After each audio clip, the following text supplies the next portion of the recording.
Ya, kembali lagi dengan saya Latif dari kelas non formal. Kali ini saya akan mencoba untuk membuat tutorial bagaimana membuat website e-learning dengan platform WordPress dan Elementor serta teman-teman plugin lainnya. Hal yang dibutuhkan apa saja, kita lihat. Ya, untuk pendahuluan saya akan mencoba untuk memberikan sebuah outline apa yang memang akan saya bahas pada kesempatan kali ini, khususnya tentang pembuatan website e-learning. Tapi alangkah lebih baik kita mengenal terlebih dahulu ruang lingkup yang memang dari e-learning ini sendiri seperti apa, kemudian bagaimana proses pembuatannya, inspirasinya dari mana, dan juga tahapan-tahapannya. Oke, kita mulai ke pendahuluan.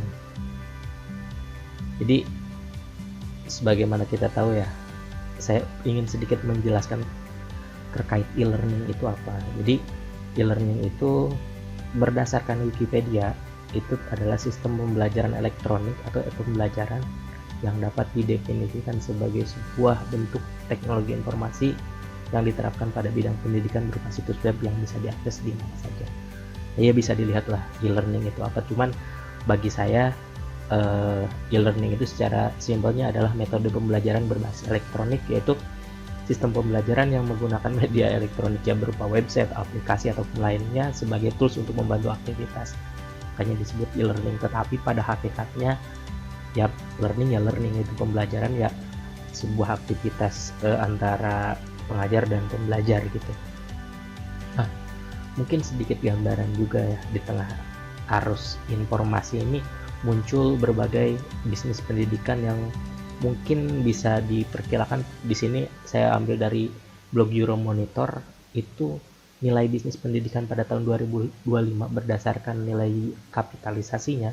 Indonesia ini merupakan salah satu pasar yang sangat strategis, itu sampai 118.000 US dollar itu per tahunnya ya. Jadi nilai kapitalisasi yang sangat besar, sehingga tidak heran banyak sekali platform-platform yang muncul untuk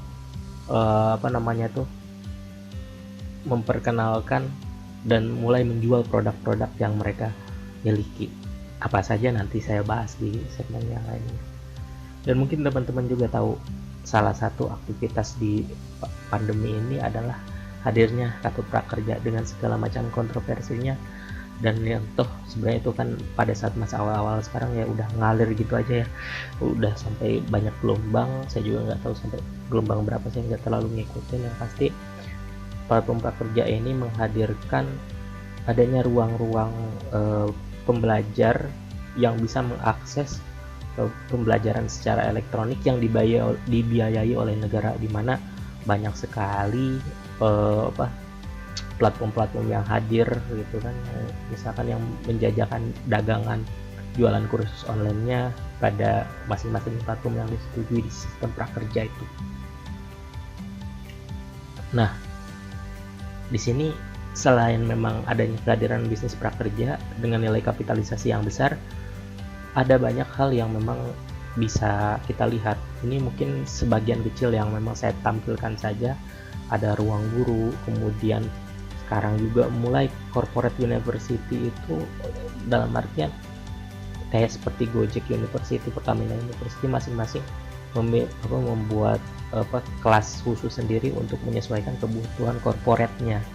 Kemudian ada Pustekdesigner.id, Purwadika, Indonesia X, Tutut Angga, Genius, Kodepolitan, Kelas.com, mau belajar apa, kemudian lain-lainnya. Itu banyak sekali, kita juga udah pada tahu apa saja. Nah, di antara itu semua pasti teman-teman terbesit mungkin apakah mungkin gitu saya bisa membuat website yang serupa gitu kan, atau misalkan apakah saya bisa kerja di sana, ataupun misalkan saya punya kemampuan untuk membuat istilahnya tuh punya skill khusus untuk diajar kepada orang lain, dan tidak ingin tergantung pada mereka. Apakah bisa saja teman-teman. Jadi di sini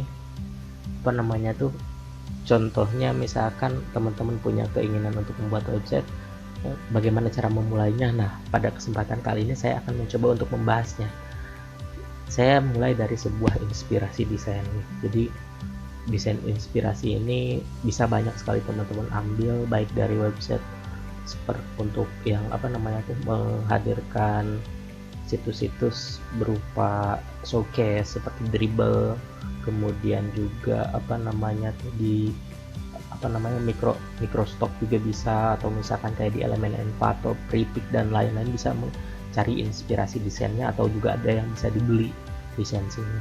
Ini contohnya inspirasi desain e-learning yang saya ambil itu salah satunya misalkan dari kelas.com, kemudian juga ada skillacademy.com, ada genius.net, kemudian juga ada SMM. Nah, jadi kalau SMM ini merupakan hal yang unik nih. Jadi yang saya tahu SMM ini sendiri merupakan bagian dari sekolah Mu Group. Nah, kalau dia konsepnya adalah konsep blended learning. Jadi dia memiliki izin untuk izin seperti sekolah biasa. Jadi dia bisa mengeluarkan ijazah ke kurikulumnya, dia berbasis kurikulum pendidikan formal seperti umumnya, mulai dari PAUD, SD, SMP, SMA dan lainnya. Kemudian dia menggerakkan lewat blended learning. Tetapi karena pada masa pandemi dia mulai meningkat untuk dialihkan ke online learning. Jadi dengan belajar online secara sistematis seperti hanya kelas pada umumnya dan dapatkan ijazah dan lain-lain, seperti halnya kita sekolah di kelas formal. Nah, itu untuk sekolah merdeka. Mungkin yang bagi saya juga banyak banget berseliweran ads mereka ya, baik dalam bentuk Instagram ads maupun Facebook ads. Itu salah satu upaya mereka gitu kan. Skill Academy yang merupakan bagian dari ruang guru pun sangat masif juga pergerakannya. Genius merupakan salah satu pionir yang mungkin saya juga berterima kasih kepada Genius karena membantu saya dalam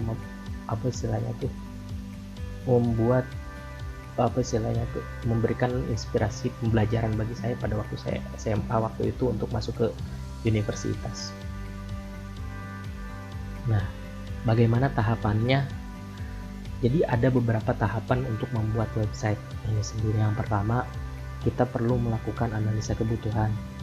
Analisa kebutuhan di sini siapa usernya, kemudian bagaimana cara kerjanya, berapa banyak pengguna nanti websitenya, apa saja fiturnya, serta lain-lain yang diperlukan secara detail. Itu terlebih dahulu harus kita definisikan terkait kebutuhan karena ini sangat penting.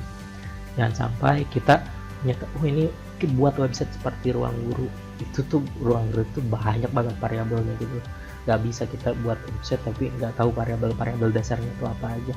Kalau misalkan kita pun melempar jasa pada orang lain, nggak bisa kayak gitu. Nanti tuh orang juga malah bingung kalau misalkan tiba-tiba kita langsung dilempar dengan budget yang kita buatkan website seperti ruang guru, ya udah oke, budgetnya 2 miliar gitu. Wah, gitu kan pasti kita kaget, kok mahal gitu kan. Kayak gitu segala macam. Ya emang ini kan memang istilahnya tuh kita tidak bisa mengira-ngira, developer pun tidak bisa menebak-nebak seperti apa kayak gimana, karena kalau dijual secara keseluruhan, misalkan kita mencontohkannya sebuah use case unicorn, ya harganya setara unicorn itu sendiri mungkin ditawarkan.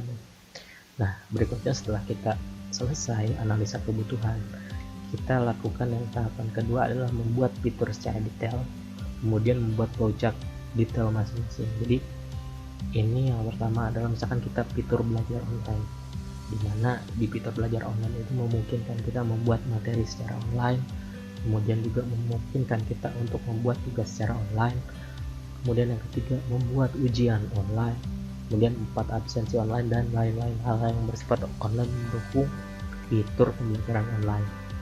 Kemudian flowchart siswa.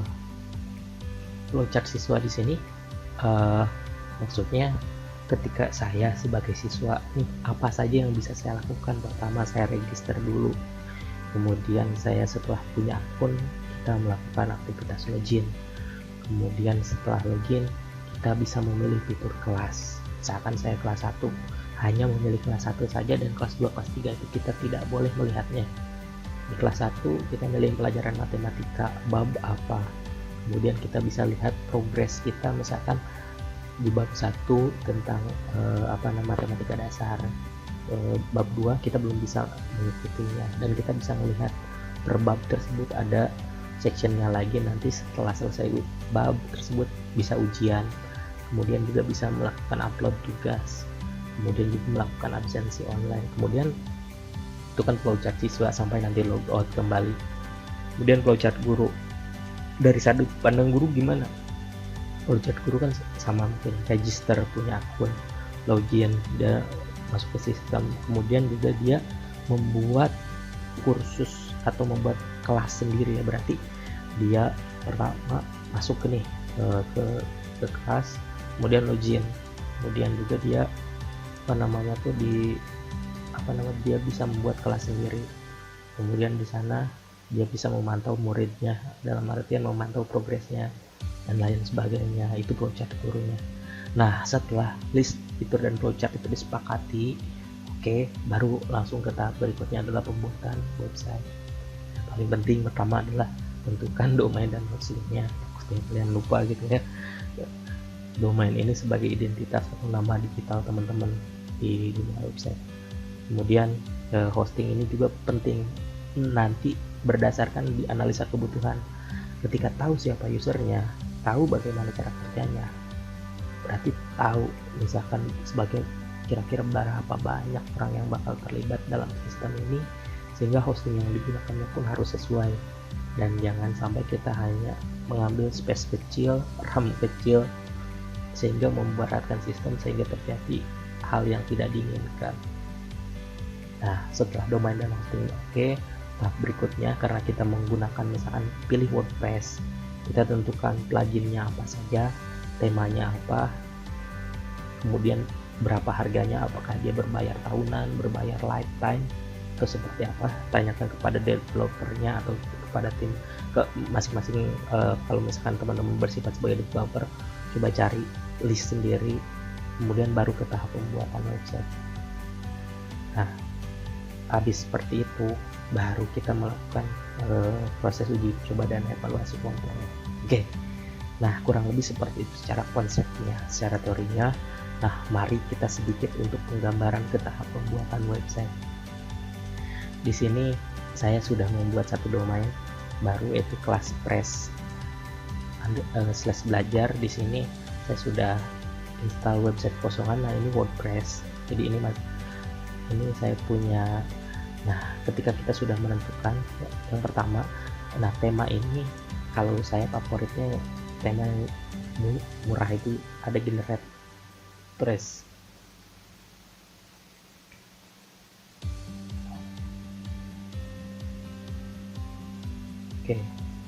Kemudian berikutnya adalah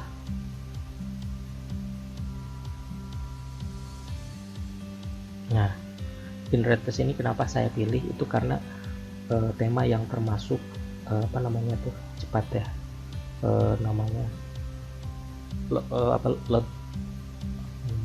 speed loadnya itu termasuk cepat.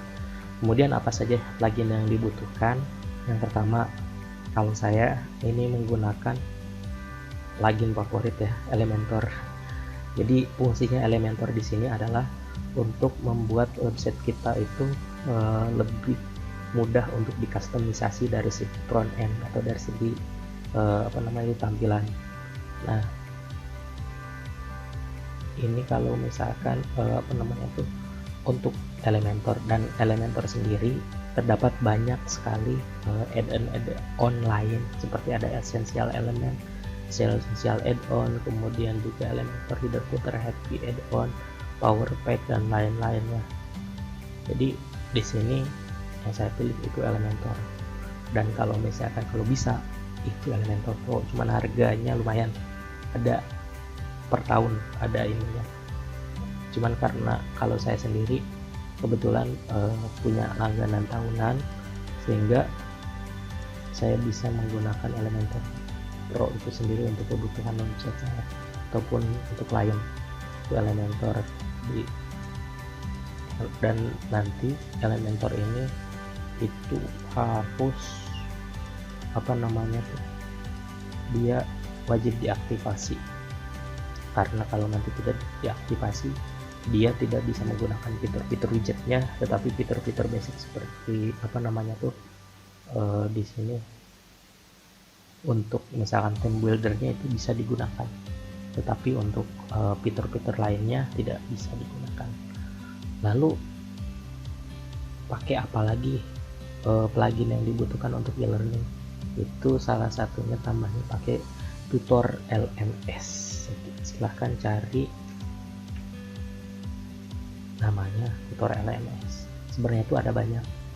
Dan WordPress ada tutor LMS, ada apa namanya, ClassPress itu nanti plugin yang saya buat sendiri ya. Tutor LMS, WordPress, Lendas, banyak hal. Nanti bisa di misalkan kalau teman-teman basisnya buat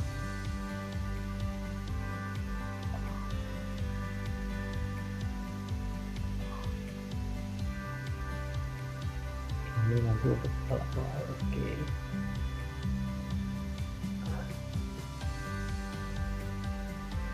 Nah, nanti kurang lebih kalau misalkan udah ada, bakal langsung terinstall dashboard seperti ini kalau bawaan dari tutor LMS.